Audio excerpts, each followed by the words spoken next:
Today we have a very special guest. Joining me now is Melanne Verveer, Executive Director, Georgetown Institute for Women, Peace and Security. A warm welcome to our program. Thank you so much. It's a pleasure to be here.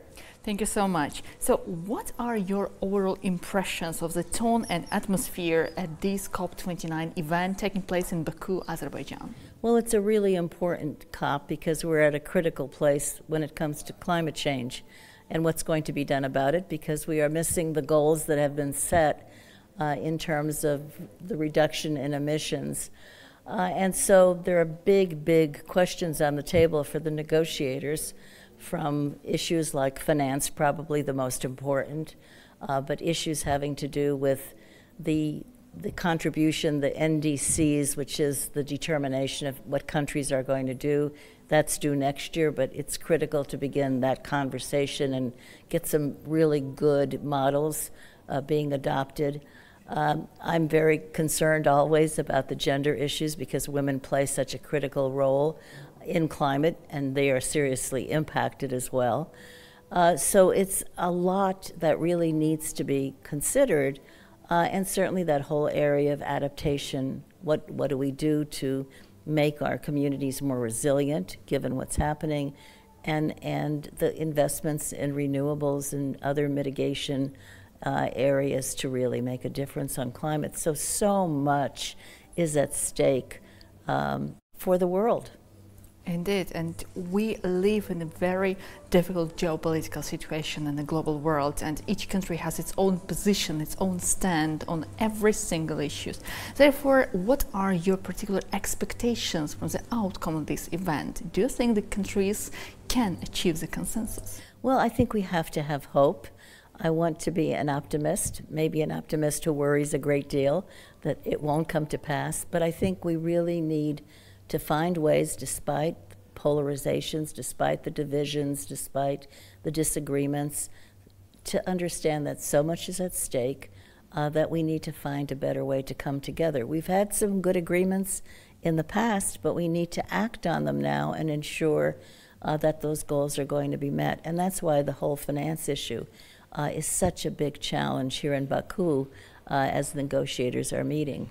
I know that you had a very successful plenary session discussion with the attendance of many participants of COP29. Therefore, could you just briefly inform us about the outcomes of that meeting? How can COP29 help break down the barriers when it comes to equality, gender issues in climate action? Well, you know, it's so interesting to be at a COP because there are tens of thousands of people here, and many of them are people who have worked for years trying to make a difference in this space. So you feel that sense of possibility, but worry, and bringing new ideas, because innovation is critical in this space, bringing the challenges so that people really consider what's at stake, bringing case studies of what's working and what needs to work further. We, for example, with NGIC, sponsored one of the panel discussions today on the difference that women are making, and we had extraordinary examples from around the world. From Ukraine, for example, with a big project on renewable energy and what's happening even during the terrible war. A woman from India who talked about what a self-help association is doing to really move the needle on this issue at a time when temperatures are rising at incredible levels, and they're able to ensure that people, even though they're severely affected and their incomes are affected, that they're able to really compensate for that because of the kind of financial arrangements they've been able to make. Another woman who is doing extraordinary innovative work in the renewable space. So it was just a very vibrant conversation laying out how critical women's leadership is, because yes, women are severely impacted by climate. Everybody is, but not equally. And so especially women in the global south have been bearing the brunt of some of the worst impacts. But they are agents who can make a difference with the right tools, the right commitments, the right kinds of investments in them. For example, to have renewable energy sources that can really mitigate what they're going through in their communities. And then they can create entrepreneurial opportunities out of that as well. So it's a win-win-win if we do it right. Right, and I know that Georgetown Institute for Women, Peace and Security, and your particular work there, it has a broad experience of work in many different countries. So could you bring any particular example from your practical skills, from your practice, which can serve as the best model for the world where we are living today and for the countries?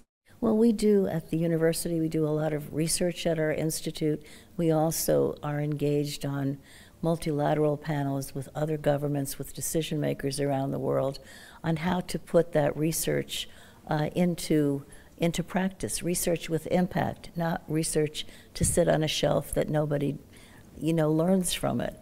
And also working with young people, because in many ways they have to carry this baton forward and really have to be equipped to address the challenges in our world. So for example, one of the major research pieces that we undertake is called the Women, Peace and Security Index. And that index looks at the well-being of women, their status across 3 dimensions. So inclusion, how are they participating in their education, politics, economics, but also justice and also security. Are they secure in their homes, in their communities? And that snapshot, using highly recognized data that everybody agrees with, that is consistent, provides a picture of the status of women. And we know, for example, that where the well-being of women is as good as it can be, and women are doing well and prospering and participating, those countries and those women are much more equipped to address climate change, for example.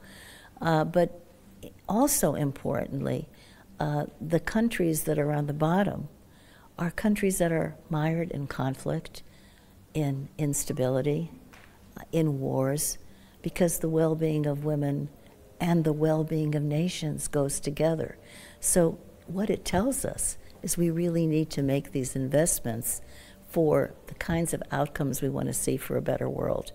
But it's highly documented, and 177 countries are ranked in terms of the well-being of women and what that represents. What's really good here at COP29, we can meet not only the heads of the states, policymakers, but also volunteers, a representative of civil society, non-governmental organizations. And all of them have a unique opportunity to meet, to discuss, and to find the right way to move forward. Therefore, in your view, how this conference builds stronger connections between international institutions, governments, the private sector, civil society, to enhance the impact of climate action? I love that very much, because it is so true. And it is one of the very attractive, powerful elements of coming together like this. Because to solve a problem, a challenge, a global challenge at that, one needs to come across together with all of the stakeholders.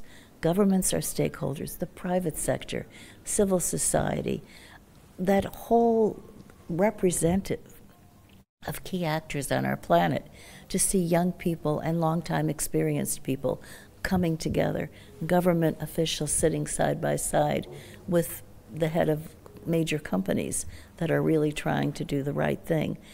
It's very rich, it is innovative, it brings ideas forward, and it creates lasting relationships that go far beyond when everybody leaves Baku.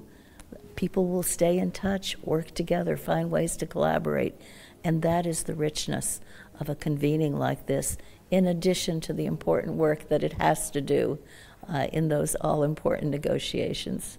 Right. Well, thank you so much for being with us today. It was a real pleasure to meet you and have such an insightful discussion. Well, it was wonderful to do this with you. Thank you. Thank you so much.